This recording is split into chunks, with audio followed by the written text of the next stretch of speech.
आर'नाइ 5G YouTube चेनेलाव आरो fin खेबसेबाव बरायफिनबाय। दिनैनि गोदान भिडिअ'आनो जाहैबाय आसाम गभर्नमेन्टनि स्किम जेरै आसाम अरुणोदय स्किम। जाय बिथांमोननि न'आव रेशन कार्ड दं बिथांमोननो आसाम गभर्नमेन्टआ अरुणोदय स्किम होनायनि मोनसे थांखि लादों आरो सेल्फ हेल्प ग्रुपनि आइजोफोरनि जाय बिथांमोना सेल्फ हेल्प ग्रुपनि महिला उद्यमिता स्किमनि फर्मखौ फिलआप बानायनानै दोनबाय नोंथांमोना रांखौ माब्ला मोननो हागोन आरो आसाम गभर्नमेन्टनि जब गोदानै एप्लाइ जानाय Assam police third grade fourth ग्रेडनि बेनि आपडेटफोरनि सायाव आसामनि सीएमआ मोनसे गुवारै बुंफोरथिना होदों बेफोरनि इन्टारभिउनि बागै आरो बे स्किमफोरा नोंथांमोना माब्ला मोननो हागोन जोङो बेफोरनि आपडेटखौ दिनैनि नैबे भिडिअनि गेजेराव ए टु जेड डिटेल्सआव नायगोन। नोंथांमोना भिडिअखौ जोबजासे नायलांबाय थाबानो जाबाय आरो बेबायदिनो गोदान गोदान आपडेट डिटेल स्किम डिजिटेल खौरां मिथिनो थाखाय नोंथाङा चेनेलाव गोदानबा चेनेलखौ साबस्क्राइब खालामबानो जाबाय। दानिया नायदोनि जोङो सीएम बिथाङा जोङो नायदोनि बिथाङा मा बुंदों बेफोर स्किम आपडेटनि सायाव। যে আমাৰ সৰকাৰ হলে আমি 1 লাখ চাকৰি দিম। তেতিয়া মানুহে মোক কি কৈছিল এইবিলাক ভেলকিবাজি 1 লাখ চাকৰি কি ৰকম হ'ব এটো সম্ভৱ নাই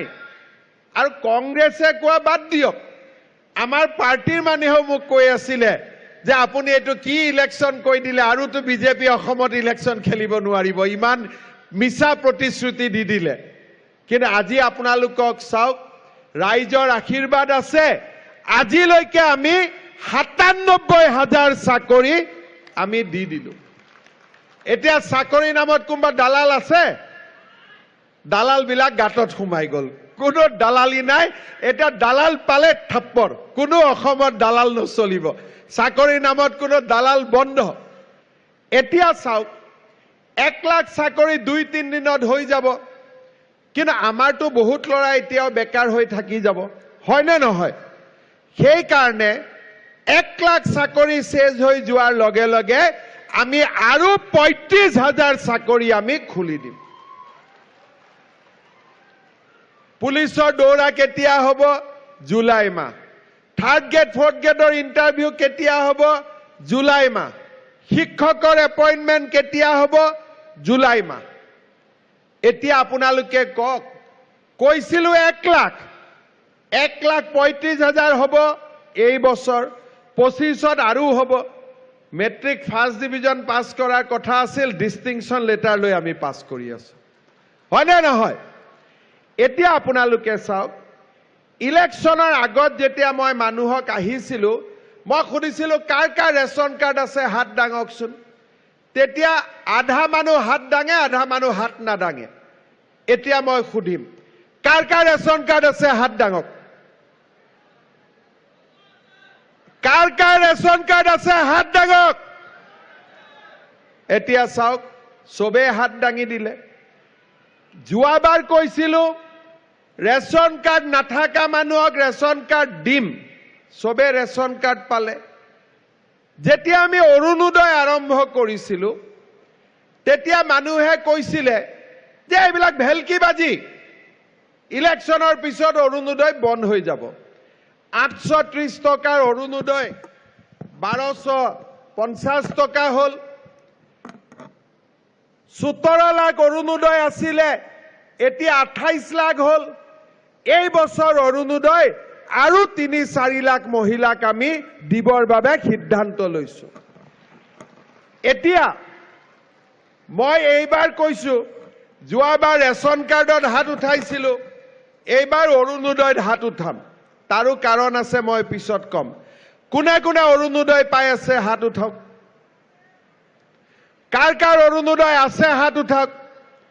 এতিয়া আপোনালোকে চাওক ৰেশন কাৰ্ডত হাত উঠোৱা মানুহ বেছি কিন্তু অৰুণোদয়ত হাত উঠোৱা মানুহ ৰেশন কাৰ্ডকৈ কম। এতিয়া আমি যদি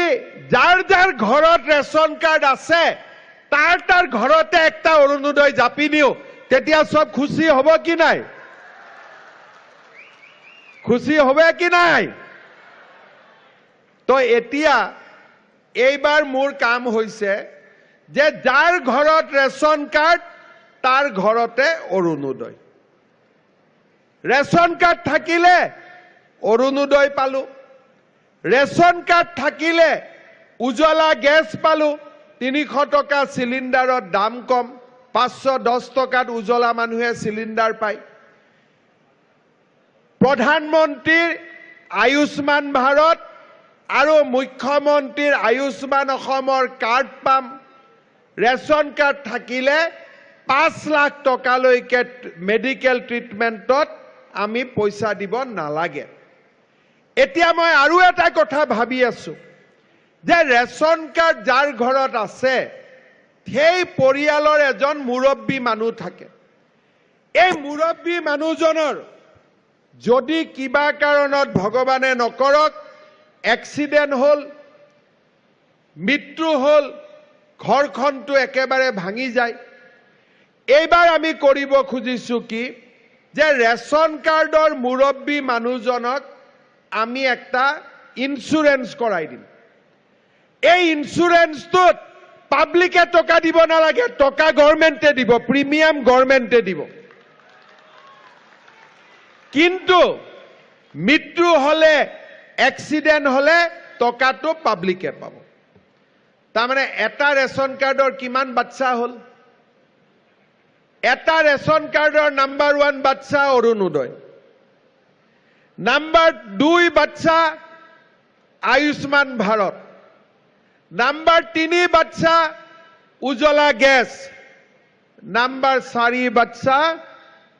কোনটো হল ইন্স্যুৰেন্স একটা ৰেচন কাৰ্ডৰ 4টা বাচ্চা কিন্তু আমাৰ বাচ্চা দুটাই হ'ব লাগে দেই আমাৰ মানুহৰ বাচ্চা দুটা থাকিব লাগে ঠিক আছে মানুহৰ বেটা বেটি আকৌ আপোনালোকে বঢ়াই নিদিব যে একটা ৰেচন কাৰ্ডৰ 4টা বাচ্চা হয় গতিকে আমাৰো 4টা বাচ্চা হ'ব লাগে হেতু নকৰিব দুইটাই হ'ব নহয় না দুইটা না অৰুণোদয় হৈ গল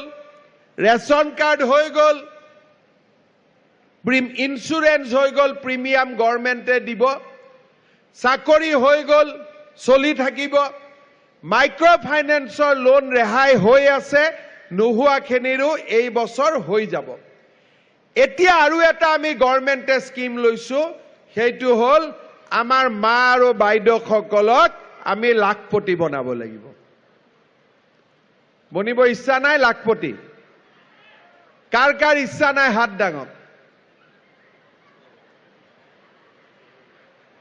কাৰ কাৰ লাখপতি বনিব ইচ্ছা আছে তেওঁলোকে হাত ডাঙক এবাৰ তেলে লাখপতি বনাব কোনতে কিয় মনে মনে আছিল ভাব নবনাও বুলি ভাবি আছে নেকি লাখপতি বনিব ইচ্ছা আছে নে নাই অলপ সাউন্ডটা কম হৈছে নেকি লাখপতি বনিব ইচ্ছা আছে নে নাই আচ্ছা এতিয়া কেনেকে লাখপতি বনিম এটো মই কৈ আছো এতিয়া ফৰ্ম বিলাক ফিলআপ কৰি আমি দিলু নে নাই কোনে কোনে দিলে ফৰ্ম ফিলআপ কৰি হাত ডাঙক আরে বাইদেউ সব দি দিলে বাপরে বাইদেউ কেজনী ভাল কিন্তু কামাখ্যা একদম এডভান্স হৈ আছে হয়নে এতিয়া ফৰ্ম ফিলআপ কৰি দিলে আপোনালোকক এদিন ৰাতিপুৱা আমি ফৰ্মখিনি পৰীক্ষা কৰি লওঁ পৰীক্ষা কৰাৰ পিছত একদিন ৰাতিপুৱা আপোনালোকৰ মোবাইলত মেছেজ আহিব টুং টুং আৰু সেই দিনাখনে আপোনালোকৰ বেংক একাউণ্টত টপং কৰি 10,000 টকা সোমাই যাব ঠিক আছে এই যে 10,000 টকা সোমাব এই 10,000 টকা আমি কাক দিম গিৰিয়েক বিলাকক দি দিম নেকি কাক দিম কোনে কোনে গিৰিয়েকক দিব হাত ডাঙক এই 12,000 টকা লৈ আমি যিকোনো একটা ব্যৱসায় কৰিব লাগিব কাপোৰ হক হাল হক মুৰ্গী হক হাঁহ হক গৰুৰ গাখীৰ হক ভাল একটা যিকোনো ব্যৱসায় কৰিলে আমি আপোনালোকৰ ঘৰত চাব আহিম যে 10,000 টকাটো ভাল কৰি ব্যৱহাৰ কৰিছে নে নাই আৰু যিসকলে 10,000 টকাটো ভাল কৰি ব্যৱহাৰ কৰিছে তেওঁলোকক আমি আকৌ 25,000 টকা দিম অলপ জোৰে হাত বজাওক নহলে মুৰে দিব ভাল নালাগিব এতিয়া 10 আৰু 25 হল পিছৰ 25,000 টকাটোৰ 12,000 ঘূৰাই দিব লাগিব আৰু 12,000 ঘূৰাই দিব নালাগে অৰ্থাৎ গভৰ্ণমেণ্টৰ পৰা আপোনালোকে 10 আৰু 12 পালে 22,000 বেংকৰ পৰা আপোনালোকক লৈ দিম 12,000 এইখিনি দি কাম কৰিলে আমি 2 বছৰৰ ভিতৰত 3 বছৰৰ ভিতৰত লাখপতি বনিব পাৰিম আৰু যিসকলে বনিব নোৱাৰিব তেওঁলোকৰ বেংক একাউণ্টত পিছত মই আৰু 10-20,000 টকা দি দিম মুঠতে সবক লাখপতি বনাইহে এৰিম বনিব লাগিব লাখপতি ঠিক আছে